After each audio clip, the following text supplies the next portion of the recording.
Can you think of a hit comedy movie made in the last 5 years? Chances are you're thinking of a comic book movie, or a movie that borders on another genre, or maybe one of the few comedies that actually passed their production value domestically and made a profit. This is because the decline of the comedy movies is a trend that has been underway for a while now.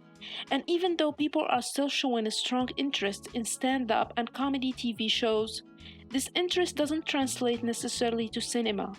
Hollywood is more reluctant than ever to invest in comedy movies. So today we're going to try to explain this trend from an industrial point of view. Then we're going to discuss the content itself and the societal change that drove it. So let's go.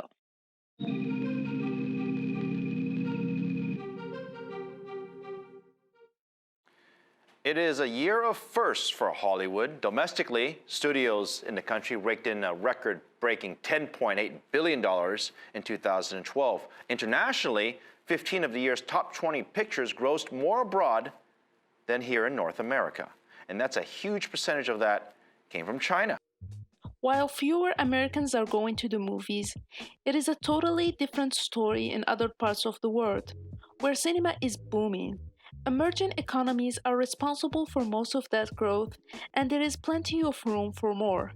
Because there is significantly fewer cinema screens per capita and lower ticket prices in this country than in the US. While North American ticket sales have been stagnant, China's movie market is exploding and will eclipse North America by 2020.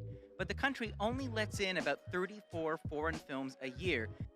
But the emerging world enthusiasm for Hollywood films does not extend to comedies, or at least not relative to its love for action movies and animated films. Because the films that do particularly well in China, like Life of Pi, which is fantastically successful, are 3D films or IMAX film. It's the fastest growing market for IMAX. If we took a look at the international box office of last year, we see that non-US moviegoers account for more than 68% of the worldwide box office. Meanwhile, comedies attract only 30% of international viewers. This is understandable, because comedy is a local product that needs context to make sense, and can't be separated from its environment.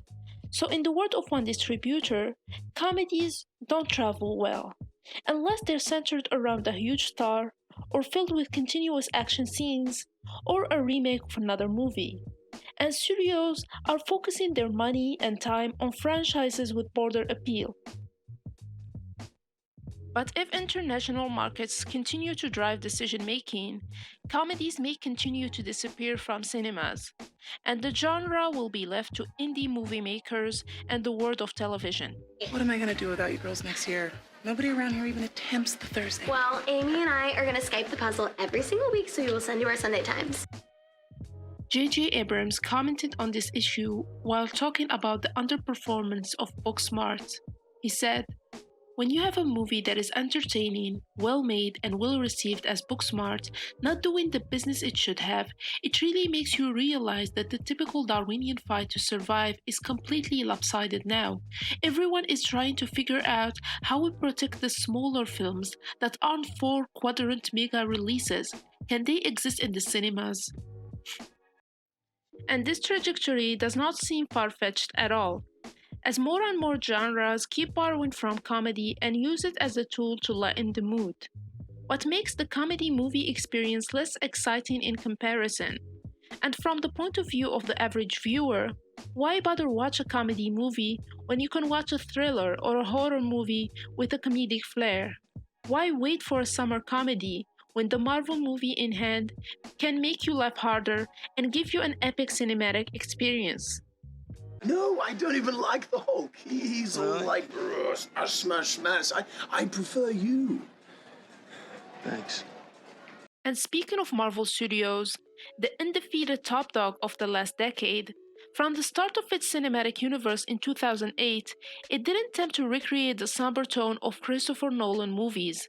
It opted instead for a light humorous tone that was epitomized by Robert Downey Jr.'s role in Iron Man, the extravagantly arrogant inventor Tony Stark. I don't want to see this on your MySpace page. Please, no gang signs. No, throw it up, I'm kidding.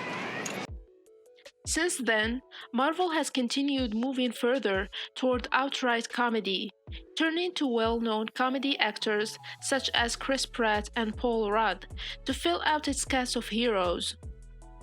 Also, it turned to directors who have a comedy background, an evolution that can be seen in microcosm in Thor movies, where the first one was directed by the Shakespearean filmmaker Kenneth Branagh. The second one was directed by Ellen Taylor, who is better known for big TV dramas like Lost and 6 Feet Under. And the last one was directed by quirky indie comedy veteran from New Zealand, Taika Waititi. Oh! Oh, hello. I know, right? The best example to illustrate the final form of this trend is Deadpool, created by Paul Wernick and Rhett Reese, who scored their breakout with 2009 comedy Zombieland. Although plenty of superhero movies had dabbled with comedy up to this point, this was the first that simply was a comedy. Yet it was seen under the umbrella of the superhero genre and benefited from the anticipation that it provides. Unlike the thriller we mentioned before, a comedy does not stand a chance in front of Marvel or subsequently Disney. And it's not a question of quality, but rather marketing. Because the Disney-owned company pours millions annually on its massive marketing machine that focuses on branding, channel control, and more importantly, engaging the viewer and building anticipation to make the viewing session an epic spectacle every time, which makes any regular commercial movie look smaller in comparison, not worthy of a trip to the theater. It's not a communal experience anymore. It's rather a couch and mealtime video.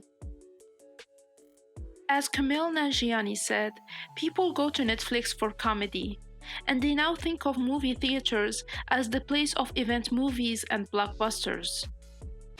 So we're in. Yep. So naturally, filmmakers and actors move to the streaming service world, where they can cut on distribution and marketing budgets, and Netflix is a leader in this regard, as it keeps on providing a steady supply of comedy TV shows and stand-up specials. Also, it targets the mid-budgeted movie genres abandoned by Hollywood studios, like romantic comedies, and now is making the move towards pure comedies by signing deals with big names like Adam Sandler, Eddie Murphy, and Will Ferrell. Sir, if you don't return to your seat, I'm gonna have to call Cops. In fact, Adam Sandler's murder mystery broke Netflix's opening weekend record when it was released last year, despite negative critics largely penning it as unfunny and formulaic, which goes to show that the audience have been trained to think of small screen instead of big when looking for laughs, and that the quality didn't factor majorly in this drop of interest.